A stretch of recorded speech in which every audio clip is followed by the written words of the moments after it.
In the vast darkness of space, where even the most advanced civilizations bow to the immutable laws of physics, there exists a truth that echoes through every spacefaring culture. Some things simply cannot be fixed. When the greatest minds of a dozen species declare a starship beyond salvation, when their most sophisticated technology fails, and when hope itself begins to fade, that's precisely when humanity shows why they're the most dangerous species in the galaxy. Not because they're the strongest, fastest, or smartest, but because they refuse to accept the word impossible. Today, you'll witness what happens when a single human mechanic encounters a dying starship that an entire galactic coalition has given up for dead. You'll see why other species both fear and respect humanity's greatest gift, their absolute, stubborn refusal to let anything stay broken. This is the story of Marcus Chun, a grease-stained engineer who became a legend by doing what no rational being would attempt, saving the unsavable, one broken rule at a time. The emergency beacon cut through hyperspace like a scream, reaching orbital station Nexus 7 with the kind of desperate urgency that made even seasoned space traffic controllers pause their morning stimulants. Commander Veltar, a Zephyrian whose blue-scaled hands had guided ships through crises for 30 standard years, stared at the incoming data stream with growing alarm. Multiple system failures, muttered his assistant, Krian, her four eyes scanning the holographic display. Power core destabilization, hull breaches in 6 sectors, life support failing on decks 4 through 12. It's the merchant vessel Celestial Dawn. Veltar's gills fluttered with concern. The Celestial Dawn wasn't just any ship. It was a massive Altarian cargo hauler carrying humanitarian supplies to 3 different colony worlds. Over 400 souls aboard, representing a dozen species, all counting on those supplies to survive the harsh winter months ahead. Estimated time to critical failure? Veltar asked, though he dreaded the answer. 18 hours until complete power core collapse, Krian replied. Maybe less if the containment fields continue degrading at current rates. Within minutes, Nexus 7 transformed into a hive of activity. Emergency response teams scrambled to prepare rescue shuttles while the station's best engineers huddled around tactical displays, analyzing the Celestial Dawn's condition. The ship was still 6 hours away at maximum burn, assuming it could maintain propulsion that long. Dr. Yanis Korvek, a Centaurian physicist whose reputation preceded him across 3 star systems, arrived at the command center within the hour. His tall, crystalline form clicked across the metal decking as he reviewed the telemetry data, his translucent face growing darker with each passing moment. "I'm afraid the situation is quite beyond hope," Dr. Korvek announced in his melodic voice. The power core is an Mk7 fusion reactor, and these readings indicate a cascade failure in the magnetic containment system. Once that begins, it cannot be reversed with conventional methods.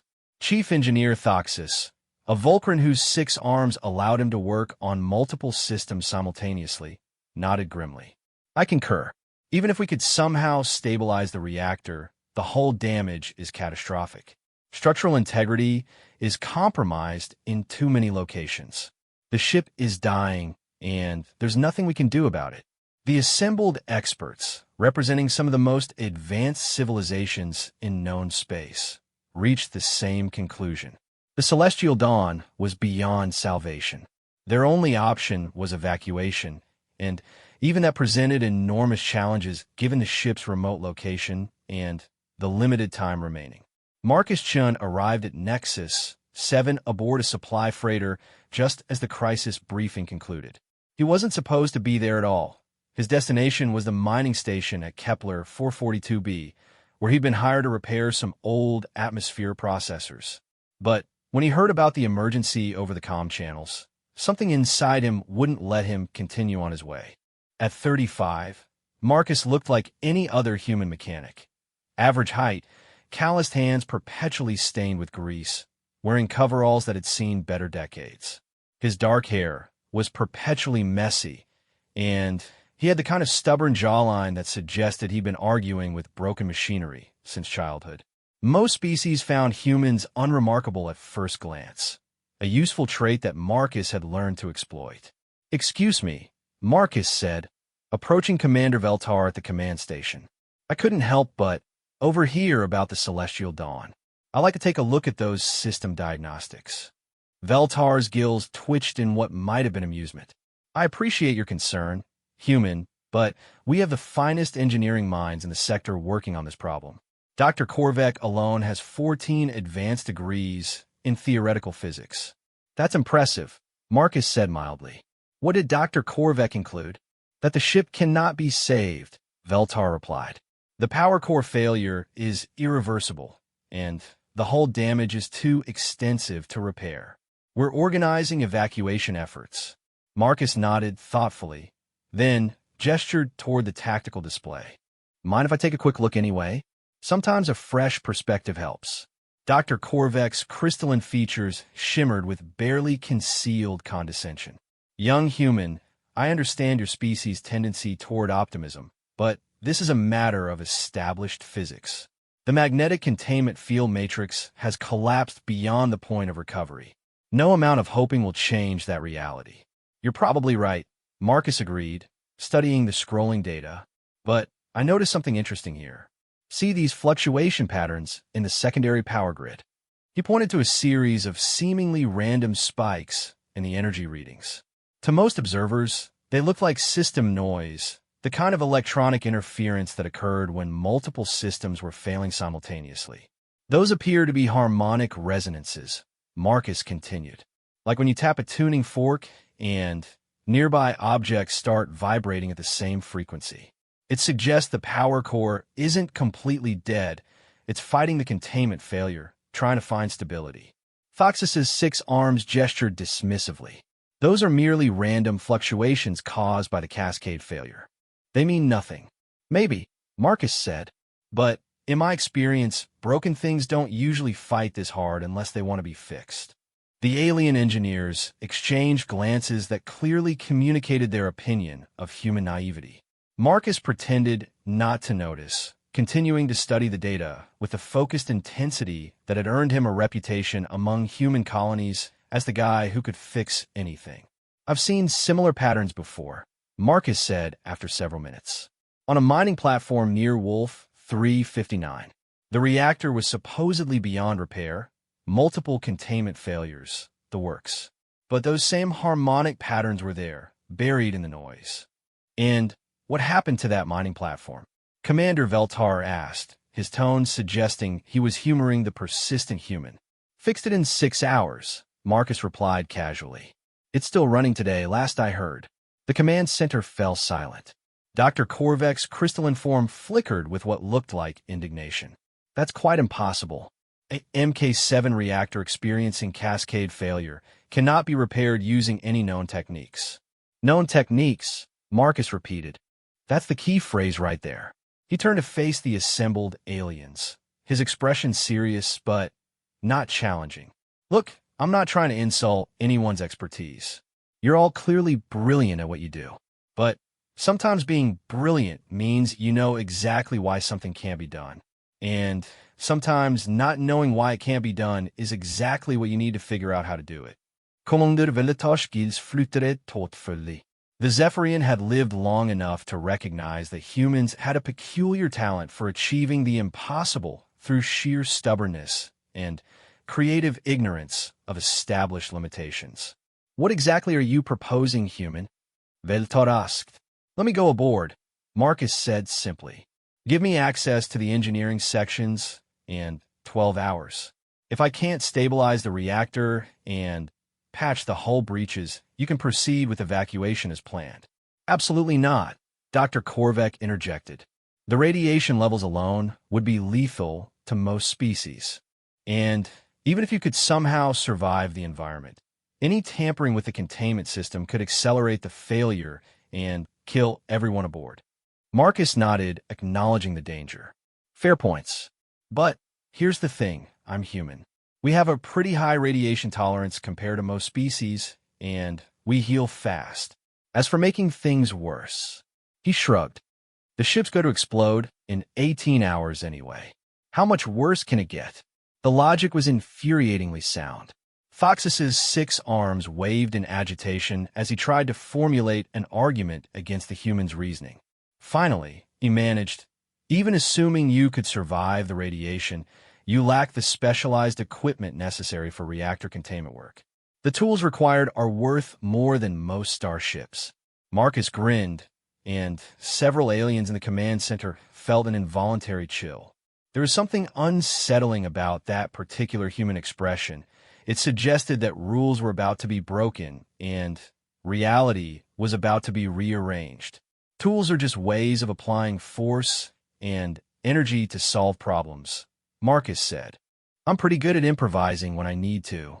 He pulled out his personal toolkit, a battered metal case that looked like it had survived several wars and possibly a few natural disasters. Inside, neatly organized despite the case's external appearance, was an array of tools that would have looked primitive to the assembled alien engineers. Wrenches, screwdrivers, wire cutters, a portable welding unit, and various devices that had been modified beyond easy recognition. "You intend to repair a fusion reactor with those crude implements?" Dr. Korvek asked, his voice rising in pitch with what might have been hysteria. "Not exactly," Marcus replied. "I intend to convince the reactor to repair itself. There's a difference." Commander Veltar found himself in an impossible position. Every expert in the command center agreed that the Celestial Dawn was doomed. Standard evacuation procedures called for immediate rescue operations, which would save lives, but doomed the colonies depending on those humanitarian supplies. The humans' proposal was technically feasible. They could get him aboard the dying ship with minimal risk to others. But it seemed like sending someone to their death for no reason other than stubborn human optimism. Then, again, Veltar had served in deep space long enough to witness several impossible human achievements, like the human colony that had survived 3 years on a planet with a poisonous atmosphere by modifying their own biology, or the human freight captain who had single-handedly prevented a war by fixing a diplomatic vessel's communication array with spare parts from a food replicator. Humans, Veltar had learned, had a disturbing tendency to treat universal constants as merely strongly worded suggestions. "You understand that if you're wrong, you'll die alongside everyone else aboard that ship," Veltar said finally. Marcus nodded. "I understand. But if I'm right, 400 people live, and 3 colony worlds get the supplies they need to survive winter. And if you're partially right," Foxus asked, "what if you manage to extend the timeline but can't fully repair the damage? Then you get more time to evacuate, and maybe I buy enough time to figure out a better solution," Marcus replied. "Either way, it's better than the current situation." The command center buzzed with urgent conversations in a dozen different languages and communication methods. Finally, Commander Veltar made his decision. "Very well, human. You have 12 hours aboard the Celestial Dawn. Transport will be arranged immediately." As Marcus gathered his equipment and prepared for transfer to a fast courier ship, Dr. Korvek approached him with what might have been concern. "Human, I feel obligated to tell you that the odds of success are so small as to be effectively zero. You're almost certainly going to die, and your death will accomplish nothing." Marcus paused in his packing and looked up at the crystalline being. "Doc, I got a question for you. In all your years of study, in all those advanced degrees, did anyone ever teach you about the human concept of impossible odds?" Dr. Korvek's form flickered with curiosity. "I'm not familiar with that particular concept." Marcus grinned again. That unsettling expression that suggested reality was about to receive a strongly worded correction. "That's the difference between us, document. You see impossible odds as a reason to give up. We see them as a personal challenge." 20 minutes later, Marcus Chun was aboard the courier ship Rapid Transit, racing through hyperspace toward a dying starship that every expert in the sector had written off as unsalvable. In his toolkit were the primitive tools of his trade and the accumulated experience of fixing broken things across half the galaxy. In his mind was a growing suspicion that the Celestial Dawn wasn't as hopeless as everyone thought. It was just speaking a language that only humans bothered to learn. The language of stubborn refusal to stay broken. The celestial dawn looked like a wounded giant against the star field, her hull scarred by meteor impacts and structural failures that had torn jagged wounds in her metallic skin. Emergency lighting flickered through the breaches, casting an eerie red glow that made the massive cargo hauler look like a dying beast breathing its last. The courier ship Rapid Transit maintained a careful distance as Marcus suited up for transfer. Radiation levels are spiking every few minutes, reported Captain ZYX, the Altarian pilot whose feathered features were tight with concern. The containment field fluctuations are causing gamma bursts that would cook most species instantly.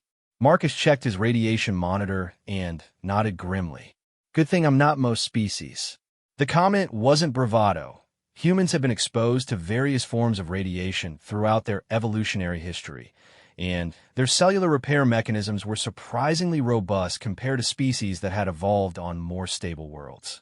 It wouldn't make him immune, but it might keep him alive long enough to work. The transfer shuttle docked with the Celestial Dawn's emergency airlock, and Marcus was immediately struck by the ship's condition. The corridor beyond the airlock was a maze of twisted metal and exposed conduits, with emergency atmosphere seals barely maintaining life support. The deck plating had buckled in several places, creating treacherous gaps that revealed the structural framework beneath. "Hello, beautiful," Marcus murmured, running his hand along a damaged bulkhead. "Let's see what's killing you."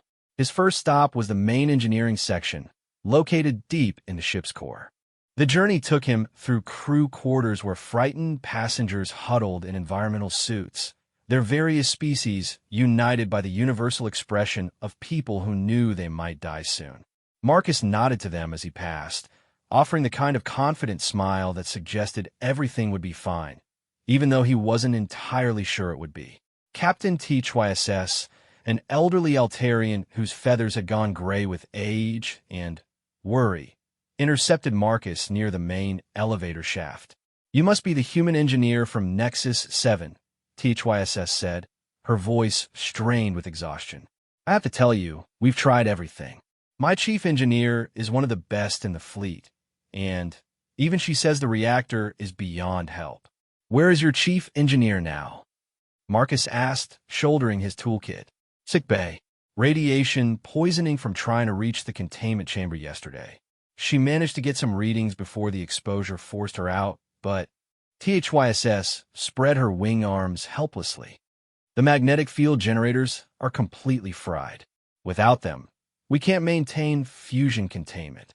Marcus nodded thoughtfully. "Mind if I talk to her before I head down to engineering?" The sick bay was a cramped space filled with injured crew members and passengers. Marcus found Chief Engineer Kala lying on a bio bed, her normally vibrant blue-green feathers dulled by radiation sickness. Despite her condition, her eyes were alert and filled with the kind of frustrated intelligence that Marcus recognized in fellow engineers who'd encountered an unsolvable problem. "You're the human who thinks he can save us," Kala said weakly. "Captain THYSS told me about you." "I'm the human who's going to try," Marcus replied. "Can you tell me what you found down there?" Kala's voice was barely above a whisper, but her technical description was precise and devastating. The magnetic field generators that contained the fusion reaction had suffered cascade failures across multiple redundant systems. The primary containment chamber was cracked, the secondary systems were offline, and the emergency backups were failing one by one. "It's like the ship is dying from the inside out," Kala concluded. "The reactor wants to tear itself apart, and we don't have the tools or parts to stop it." Marcus listened carefully, filing away each detail. When Kala finished, he asked a question that surprised her. "In your opinion, what does the ship want?" Kala's eyes widened slightly. "I don't understand. The ship doesn't want anything. It's a machine. Is it?" Marcus asked gently. "You've been aboard her for how long?" 15 years, Kala replied automatically.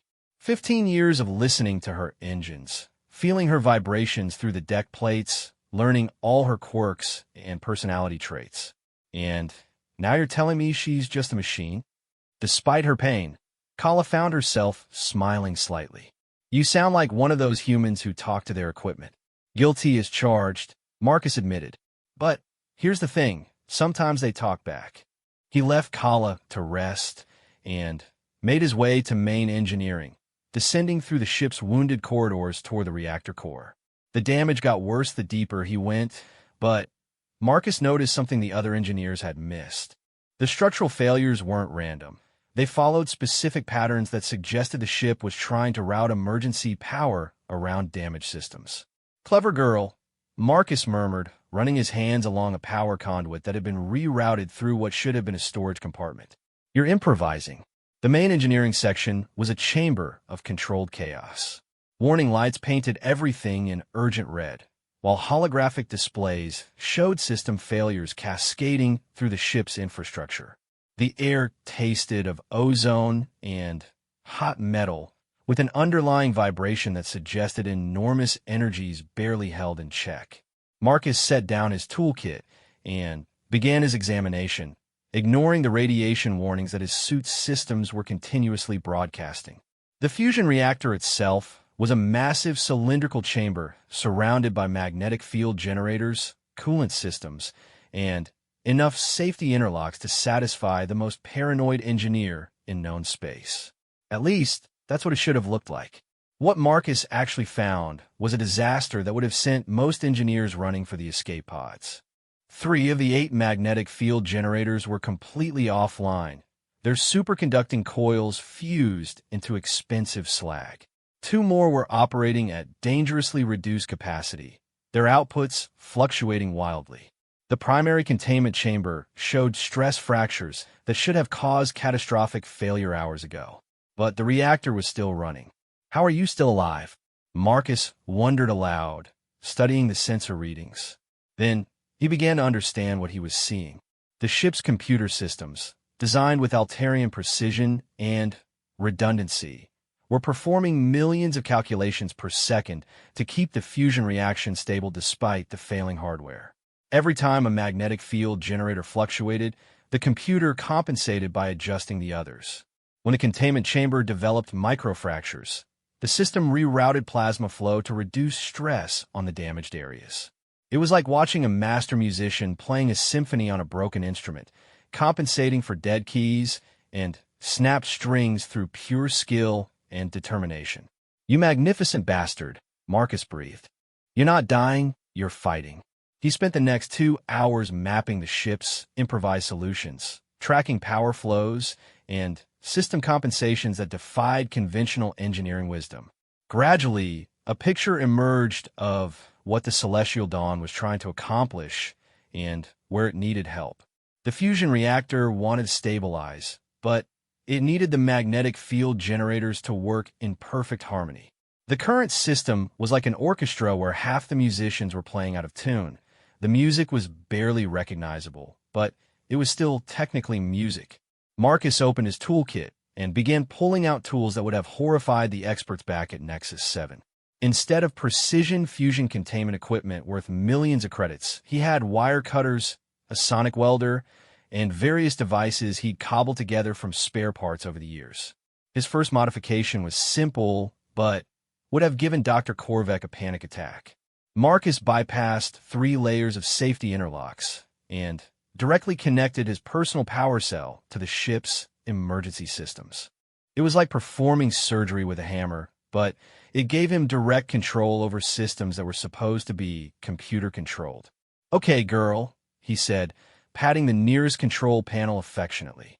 "Let's see if we can get this orchestra back in tune." Working with the kind of focused intensity that had made him legendary among human engineering crews, Marcus began a process that could generously be called controlled improvisation. He rerouted power flows using spare cable from the ship's communication array. He replaced a burned-out field generator coil with improvised components salvaged from the food replicators. When the plasma containment field started fluctuating dangerously, he literally smacked a control panel with a wrench until the harmonic stabilized. Each modification violated multiple safety protocols and engineering principles. Marcus was essentially performing major surgery on a fusion reactor using tools designed for basic maintenance, while radiation levels around him climbed steadily higher. But it was working. The harmonic resonances that had caught his attention back at Nexus 7 were becoming clearer and more stable. The magnetic field generators were slowly coming back into synchronization, like musicians finding the beat after a chaotic opening. The reactor's output was smoothing out, and the catastrophic failure warnings were being replaced by merely urgent ones. For hours into his work, Marcus was interrupted by an urgent message from Captain HYSS. "Human Marcus, we're detecting massive energy fluctuations from the reactor core. Are you causing some kind of overload down there?" Marcus paused in his work to check his readings. The reactor output had increased by 30%, and several systems were operating well beyond their design parameters. To someone monitoring from the bridge, it would look like the reactor was building toward a catastrophic explosion. "Negative, Captain," Marcus replied, wiping sweat from his forehead.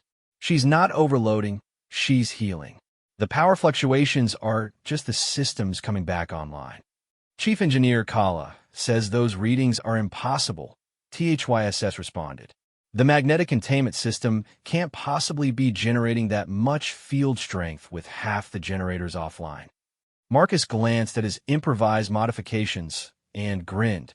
"Tell Kala that's only true if you're using the generators the way they were designed to be used." What Marcus had done was essentially turn the ship's remaining magnetic field generators into components in a much larger system. By connecting them to power conduits throughout the ship and using the metal hull itself as a conducting medium, he'd created a massive electromagnetic field that encompassed the entire vessel. It was wildly inefficient and completely contrary to established engineering principles, but it was working. The fusion reactor was now contained not just by its dedicated equipment, but by the ship itself. Every metal beam, every conduit, every structural component had become part of an enormous containment field that could easily handle the reactor's output. Think of it as turning the entire ship into one big magnetic bottle. Marcus explained to Captain HYSS over the comm. "Instead of containing the reaction in a small chamber, we're containing it in a chamber the size of the whole vessel." The silence that followed suggested that Captain HYSS was either impressed, horrified, or possibly both. Finally, her voice came back, tight with concern. "Human Marcus, what you're describing should be theoretically impossible. And even if it worked, the power requirements would be enormous. How are you generating enough energy to maintain a ship-wide magnetic field?"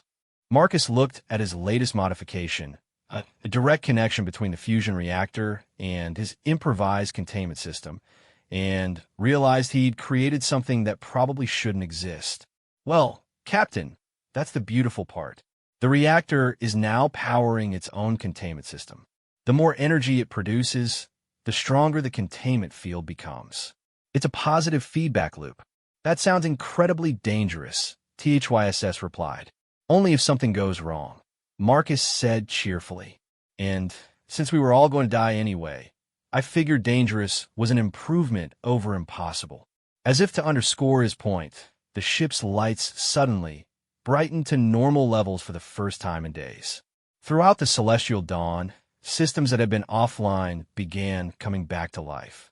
Environmental controls stabilized, artificial gravity resumed normal operation, and the constant background vibration of a dying ship faded to the steady hum of healthy machinery. In sickbay, Chief Engineer Kala sat up despite her radiation poisoning, staring at readings that showed her ship not only stable, but operating at peak efficiency. On the bridge, Captain HYSS watched her instruments in amazement as system after system reported full operational status. And in the depths of the ship, Marcus Chun sat back against a bulkhead, exhausted but satisfied. His radiation monitor was screaming warnings about his exposure levels, and he knew he'd probably need medical attention soon. But the Celestial Dawn was alive and healthy, humming with the kind of contented energy that came from a job well done. He still had 8 hours left on his 12-hour deadline, but the hard part was finished. Now came the easy part, convincing a ship full of aliens that what he'd just accomplished was perfectly normal human engineering practice. Word of the Celestial Dawn's miraculous recovery spread through subspace communications faster than Marcus could have imagined. Within hours of the ship's systems coming back online, Emergency vessels from a dozen star systems were changing course, no longer racing to evacuate passengers, but to witness something that shouldn't have been possible. Back at Orbital Station Nexus 7, Commander Veltar found himself fielding increasingly frantic communications from some of the galaxy's foremost engineering experts. Dr. Korvek had locked himself in his laboratory, running simulation after simulation, trying to understand how a human with primitive tools had accomplished what the finest minds in known space had declared impossible. The readings must be in error, Dr. Korvek muttered for the 100th time, his crystalline form flickering with agitation. No fusion reactor can maintain stable output while operating at 150% of design capacity. And the power requirements for a ship-wide magnetic containment field should exceed the reactor's total output by several orders of magnitude. But the readings weren't in error. Every sensor on the Celestial Dawn confirmed what Marcus had achieved. A stable fusion reaction contained within an electromagnetic field that encompassed the entire ship, powered by the very reactor it was designed to contain. Meanwhile, aboard the Celestial Dawn, Marcus was discovering that his modifications had created some unexpected side effects. The ship's computer systems, no longer struggling to compensate for failing hardware, had begun optimizing everything with the kind of efficiency that bordered on the supernatural. Navigation systems were plotting courses with precision that exceeded manufacturer specifications. Life support was maintaining perfect atmospheric conditions while using 30% less power than normal. Even the food replicators were producing meals that tasted better than they should have. Captain THYSS found Marcus in the main engineering section, where he was making final adjustments to his improvised containment system. The radiation warnings on his suit had finally convinced him to work in short bursts, ducking in and out of the reactor chamber like a surgeon performing delicate operations. "I've received communications from Nexus 7, THYSS said, her feathers rustling with what might have been amusement. Dr. Korvek is demanding a full technical briefing on your modifications. He's also questioning your qualifications and suggesting that what you've done might be dangerous." Marcus paused in his work, wrench in hand, and looked up at the Altarian captain. "Dangerous how?" "He believes your modifications could cause what he calls a cascade resonance failure that could destroy not just our ship, but any other vessel within several thousand kilometers." "Huh," Marcus said thoughtfully. "That's actually not a bad point. I should probably add some safety interlocks to prevent that." THYSS's eyes widened. "You mean it actually could cause a cascade resonance failure?" "Oh, absolutely," Marcus replied cheerfully, returning to his work. "But only if someone tries to replicate my modifications without understanding how they work, which is why I'm documenting everything as I go." He gestured to his personal data pad, which was filled with detailed schematics, power flow diagrams, and what looked like engineering notes written in the margins of technical manuals. To THYSS, it looked like the kind of organized chaos that characterized human technical documentation. Dr. Korvek also wants to know what theoretical framework you used to design these modifications, THYSS continued. He's particularly interested in your mathematical models for the ship-wide magnetic field calculations. Marcus stopped working and gave THYSS a look that she was beginning to recognize as uniquely human, part embarrassment, part defiance, and part stubborn pride. "I didn't use any mathematical models," he said. "I'm sorry, what?" "I didn't calculate anything," Marcus explained.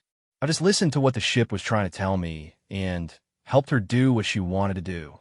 THYSS felt a familiar sensation that she'd learned to associate with human engineering explanations. The feeling that reality was being gently, but firmly adjusted to accommodate someone's refusal to accept limitations. "Human Marcus," she said carefully, "are you telling me that you saved our ship by intuition?" "Not just intuition," Marcus replied.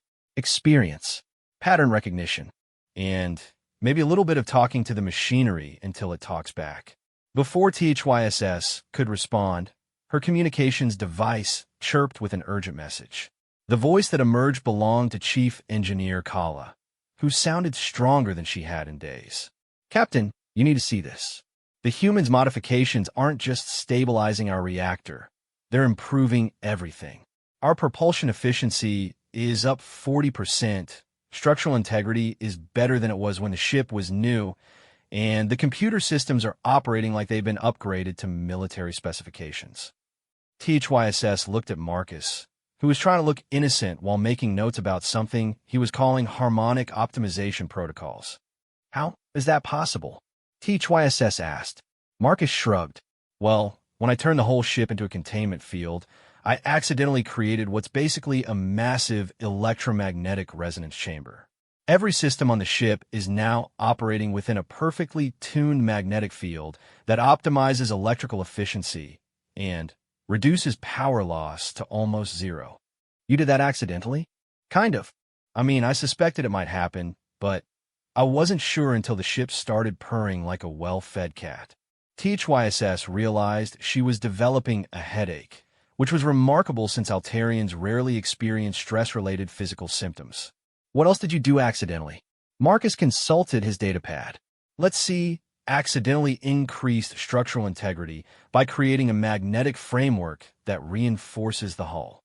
Accidentally improved computer processing speeds by eliminating electromagnetic interference.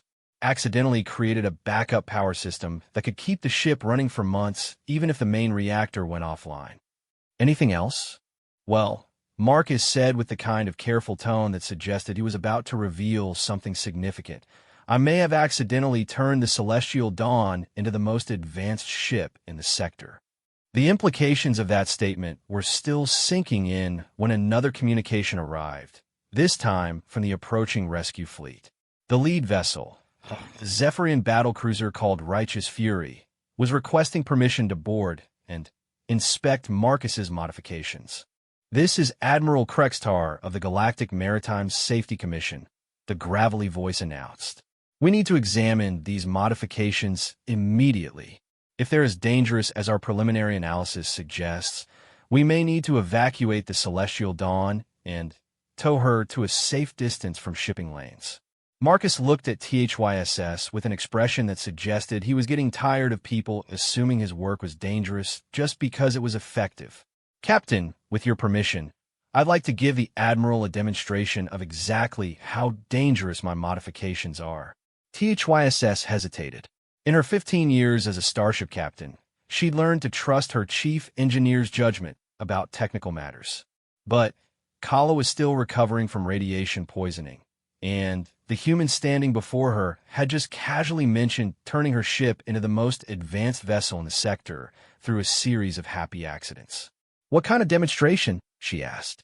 Marcus grinned, and THYSS felt another wave of that peculiar sensation that accompanied human engineering projects.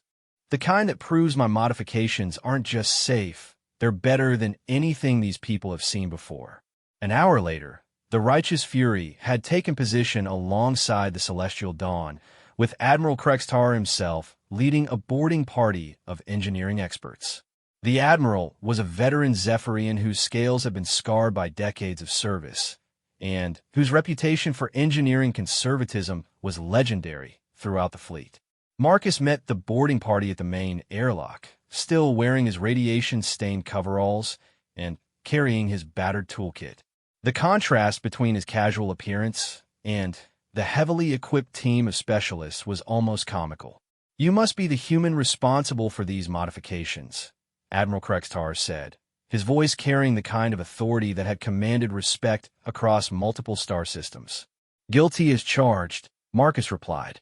Marcus Chun, freelance mechanic and apparently accidental ship upgrader. Dr. Korvek emerged from behind the Admiral, his crystalline form practically vibrating with scientific indignation. Human, your modifications violate at least 17 established principles of fusion containment theory. You've created a system that should be theoretically impossible. Yeah, I get that a lot, Marcus said. Want to see how it works? The tour that followed would be remembered in engineering circles for decades. Marcus led the group through the ship's corridors, casually explaining modifications that left trained experts speechless. He showed them how he'd turned the ship's hull into a resonance chamber, how he'd created feedback loops that made the reactor more stable as it produced more power, and how he'd essentially convinced the ship's computer systems to optimize themselves beyond their original programming. "This is completely unprecedented," whispered one of the Admiral's technical advisors, a Centaurian whose mathematical abilities were considered supernatural by most standards. "He's created a unified field system that treats the entire ship as a single electromagnetic instrument." At the reactor core, Marcus demonstrated the stability of his containment system by deliberately increasing reactor output to 200% of design specifications. Instead of the catastrophic failure that conventional theory predicted, the ship's systems simply hummed more contentedly, and efficiency ratings improved across the board. How is the containment field maintaining stability at this power level? Dr. Korvek demanded, his instruments showing readings that contradicted everything he thought he knew about fusion physics. "Because the field isn't fighting the reactor," Marcus explained patiently. "It's dancing with it. See, conventional containment tries to impose control through brute force. Massive magnetic fields that crush the plasma into submission. What I did was create a field that moves with the plasma, guides it, works with its natural tendencies instead of against them." "That's ridiculous," Dr. Korvek sputtered. "Fusion plasma is chaotic, unpredictable. It requires absolute control, or it becomes destructive." Marcus smiled and patted a control panel that was humming with what sounded almost like contentment. "Doc, have you ever tried just asking the plasma what it wants to do?" The question was so absurd that Dr. Korvek couldn't even formulate a response. Admiral Krextar, however, had spent enough years around various species to recognize when someone was operating on principles that transcended conventional understanding. "Show us what happens when you reduce power," the Admiral ordered. Marcus obligingly dialed the reactor output back to normal operational levels. Instead of simply reducing power, the entire ship seemed to relax into a more efficient configuration. Power consumption dropped while performance improved, like an athlete settling into a comfortable pace after a sprint. "The ship is self-optimizing," breathed the Centaurian advisor. "The modifications have created an adaptive system that adjusts to whatever conditions it encounters." "Exactly," Marcus said. "Instead of building rigid systems that can only work under specific conditions, I built flexible systems that can adapt to any conditions. The ship essentially learns how to be better at being a ship." Admiral Krextar found himself facing a dilemma that had no precedent in Galactic Maritime Safety Commission protocols. The humans' modifications were clearly effective. The Celestial Dawn was operating better than ships fresh from the shipyard. But the modifications themselves violated every established principle of safe engineering practice. "Human Marcus," the Admiral said finally, "your modifications are clearly functional, but they're also completely unregulated, untested, and apparently based on principles that our best theorists don't understand. How can we certify something as safe when we don't even know how it works?" Marcus considered this question seriously. It was the same challenge he'd faced countless times throughout his career. How do you explain intuitive engineering to people who needed mathematical proofs for everything? "Admiral," he said finally, "what if I could teach other engineers how to do this? What if the principles aren't actually mysterious, just different from what you're used to?" Dr. Korvek's crystalline form flickered with intense interest despite his earlier skepticism. "You're suggesting that your methods could be systematized, reduced to teachable techniques?" "I think so," Marcus replied. "It's not really about abandoning mathematics and theory.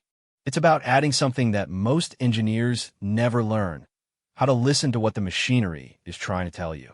And with that statement, Marcus Chun unknowingly sparked what would later be called the human engineering revolution, a fundamental shift in how civilized species approach the relationship between organic intuition and mechanical systems.